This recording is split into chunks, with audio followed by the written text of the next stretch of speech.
Bible की एक किताब है प्रकाशित वाक्य। इसमें दो बड़े ही रहस्यमयी ग्रुप्स का जिक्र आता है। एक है 1,44,000 लोग और दूसरे हैं दो गवाह।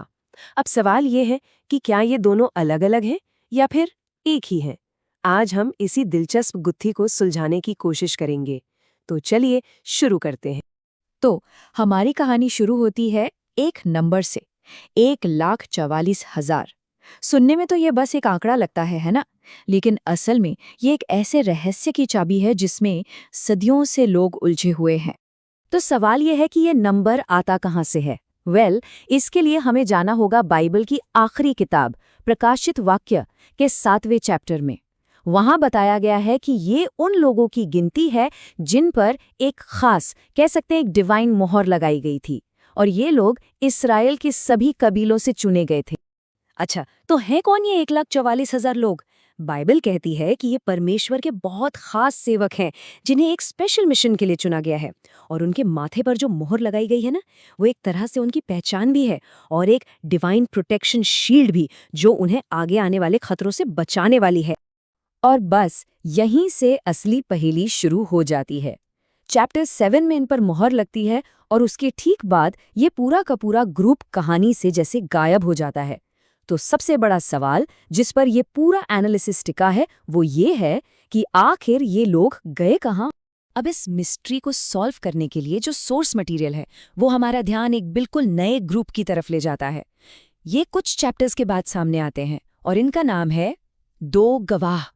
तो हम पहुंचते हैं प्रकाशित वाक्य के चैप्टर 11 में, जहां हमारी मुलाकात होती है इन दो मिस्टीरियस किरदारों से। इन्हें एक बहुत ही स्पेसिफिक मिशन दिया गया है, 1260 दिनों तक भविष्यवाणी करना। ये टाइम पीरियड, जो करीब 3.5 साल का होता है, बाइबल की भविष्यवाणियों में बहुत ही खास माना जाता है। अब अगर आप देखें तो ये दोनों ग्रुप्स एकदम अलग लगते हैं, है कि नहीं? एक तरफ 1,44,000 लोग हैं जिन पर प्रोटेक्शन की मोहर लगी है। दूसरी तरफ ये दो गवाह हैं जिन्हें भविष्यवाणी करने की जबरदस्त पावर मिली है। और तो और ये किताब में भी अलग अलग चैप्टर्स में आते हैं। तो पहली नजर में तो लगता है कि अरे, इनके बीच कोई कनेक्शन हो ही नहीं सकता। लेकिन इन गवाहों में कुछ तो खास है।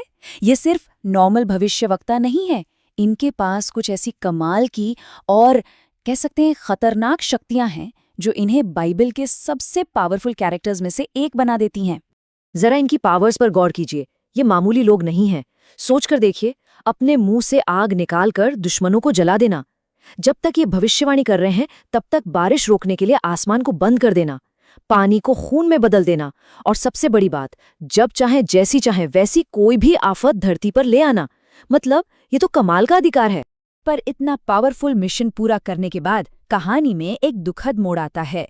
बाइबल के मुताबिक एक जानवर, मतलब एक शैतानी ताकत, उन पर हमला करती है, उन्हें हरा देती है और मार डालती है, और इसी के साथ उनकी गवाही खत्म हो जाती है। तो घूम फिर कर हम वापस उसी सवाल पर आ जाते हैं। इन दो सुपर पावरफुल गवाहों का उस 1,44,000 लोगों के ग्रुप से क्या लेना देना हो सकता है जो कुछ चैप्टर पहले अचानक गायब हो गया था? तो अब हम आते हैं उस एक्साइटिंग कंक्लूजन पर जो ये सोर्स मटेरियल हमें देता है। ये वो पॉइंट है जहां इस पहेली के दोनों बिखरे हुए टुकड़े, यानी 1,44,000 लोग और दो गवाह, एक साथ जुड़कर पूरी पिक्चर क्लियर कर देते हैं। और थ्योरी का सबसे बड़ा दावा ये है कि वो 1,44,000 लोग कभी गायब हुए ही नहीं थे। वो बस ट्रांसफॉर्म हो गए थे। उन्हें एक नया मिशन मिला, एक नई पहचान मिली, दो गवाह, और उन्हें परमेश्वर की गवाही देने के लिए भेजा गया था। लेकिन इस दावे का कोई सबूत भी तो होना चाहिए। सबूत मिलता है प्रकाशित वाक्य के 14वें चैप्टर में। यहाँ जब दो गवाहों का मिशन खत्म हो चुका होता है, उसके बाद हम देखते हैं कि वही 1,44,000 लोग सिय्योन पर्वत पर फिर से दिखाई देते हैं। अब जरा इस टाइमलाइन को देखिए, यहीं पर सब कुछ साफ हो जाता है।